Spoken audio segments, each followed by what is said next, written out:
Halo teman-teman, perkenalkan nama saya Michelle Amadia Putri dengan NIM 9104, mahasiswi jurusan Gizi Poltekkes Kemenkes Semarang.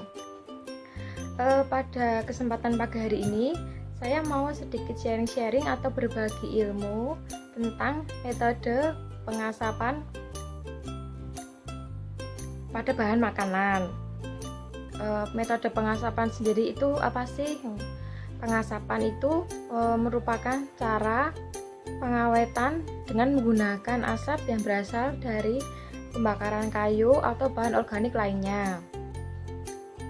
Pengasapan juga salah satu cara memasak atau memberi aroma.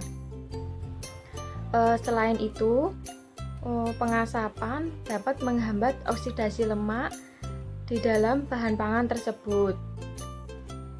Makanan yang diasapi dengan panas dan asap yang dihasilkan dari pembakaran kayu dan tidak diletakkan dekat dengan api agar tidak terpanggang atau terbakar.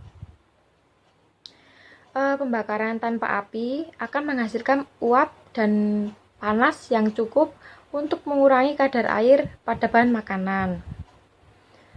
Asap akan melapisi permukaan daging dan memberikan cita rasa dan aroma yang khas pada bahan makanan tersebut. Pengasapan biasanya dikombinasikan pemakaiannya dengan proses pemanasan lainnya untuk membantu membunuh mikroorganisme. Selain untuk membunuh mikroorganisme, juga pemanasan ini dapat membantu mengeringkan bahan yang diasapi sehingga bahan tersebut akan menjadi lebih awet ketika disimpan. Dalam pemanasan ini biasanya dilakukan pada suhu sekitar 50 derajat Celcius. Jika pengasapannya tidak dikombinasikan dengan pemanasan lainnya, dan jika suhu pengasapan tidak dikombinasikan dengan pemanasan lainnya, suhunya biasanya lebih tinggi. Pengasapan dilakukan sekitar suhu 60 derajat Celcius. Pengasapan sendiri mempunyai prinsip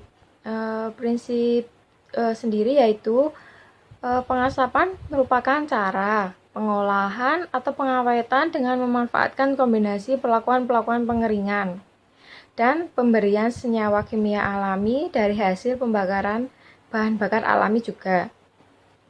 Melalui proses pembakaran akan terbentuk senyawa asap dalam bentuk uap atau butiran-butiran tar, serta dihasilkan panas.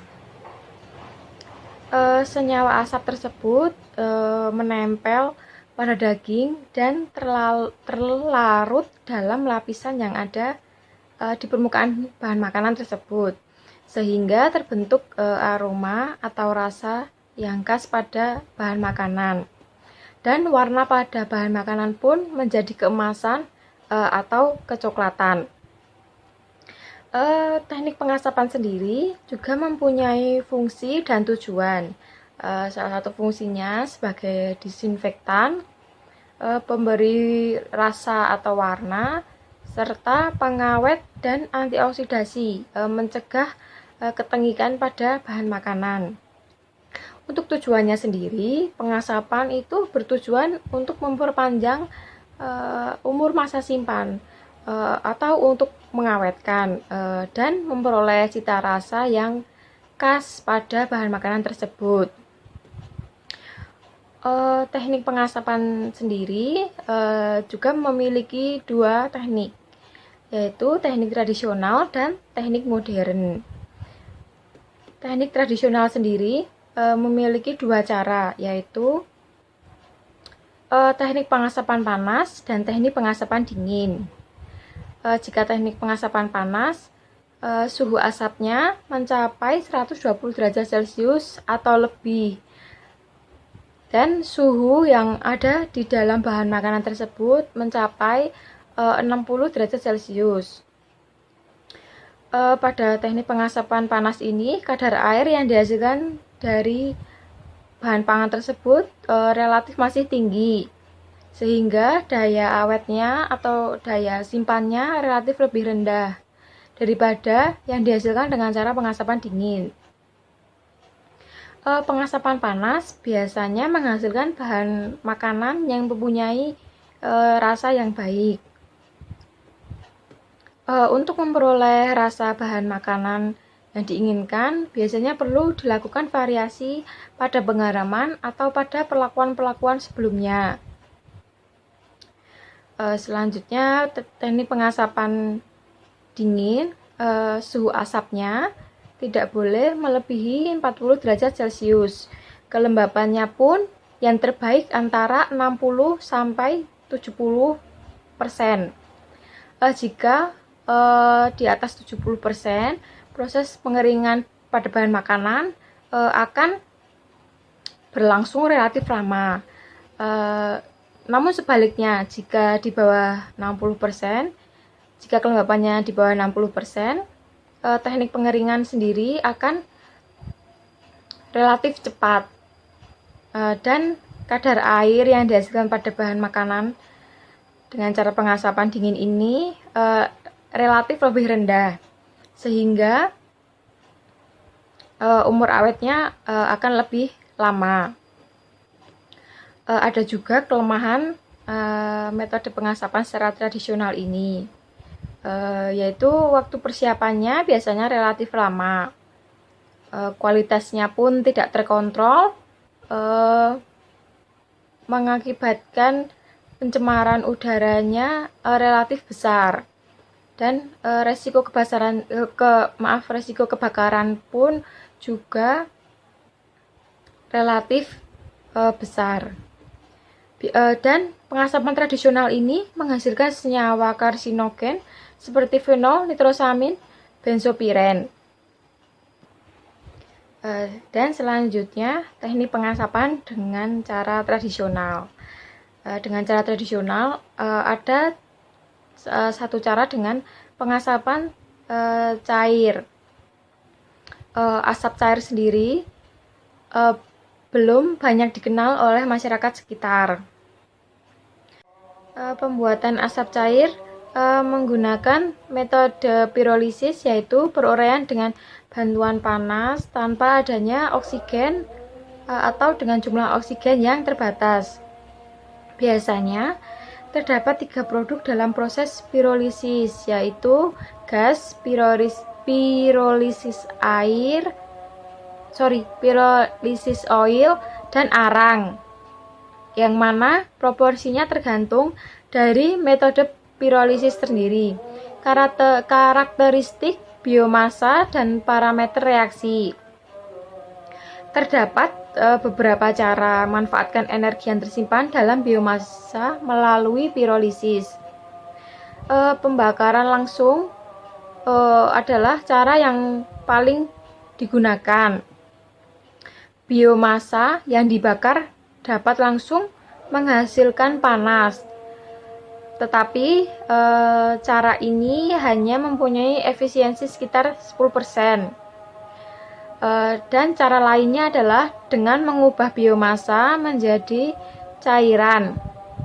Cara ini digunakan karena keuntungannya berupa kemudahan penyimpanan, pengangkutan, serta pembakaran.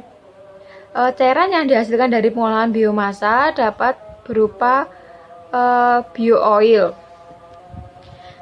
Dengan metode asap cair tadi memiliki kelebihan, yaitu diantaranya beberapa aroma dapat dihasilkan dalam produk yang seragam dengan konsentrasi yang lebih tinggi, lebih intensif dalam pemberian aroma, kontrol hilangnya aroma lebih mudah, dan dapat diaplikasikan pada berbagai jenis bahan pangan. Dapat digunakan juga oleh konsumen pada level komersial, dan lebih hemat dalam pemakaian bahan bakarnya atau pemakaian kayu, dan juga polusi lingkungannya dapat diperkecil. Selain itu, Proses pengasapan sendiri mempunyai 4 tahapan proses. Yang pertama proses penggaraman, proses pengeringan, dan proses pemanasan. Yang terakhir itu proses pengasapan sendiri. Biasanya bahan-bahan makanan yang diawetkan dengan metode pengasapan antaranya ada daging, ikan, sosis, atau keju. Bahan-bahan makanan itu biasanya umum digunakan dalam metode pengasapan ini. Selain itu, metode pengasapan ini juga dapat menimbulkan kerusakan-kerusakan yang terjadi selama proses pengasapan, diantaranya penciutan bahan makanan, gosongnya nitrat, kerusakan oleh jasa trenik, yaitu kapang penyebab utama kerusakan pada bahan makanan ini. Terus juga kerusakan oleh asap. Apabila kayu yang digunakan untuk pengasapan mengandung senyawa tertentu dan menyebabkan perubahan rasa pada bahan makanan yang diasapi. Nah, itu tadi ya teman-teman, sharing-sharing tentang metode pengasapan dan beberapa pengetahuan tentang metode pengasapan. Apakah dari teman-teman sendiri sudah pernah melakukan metode pengasapan pada bahan makanan di rumah? Dari yang tadi dijelaskan, pengasapan dengan metode tradisional kayaknya bisa dilaksanakan atau bisa dicoba di rumah. Nah, teman-teman, itu tadi beberapa informasi atau sedikit informasi yang dapat saya sampaikan tentang metode pengasapan pada bahan makanan. Dan maaf jika dalam penyampaian tadi banyak salah-salah kata atau pengucapan yang kurang tepat.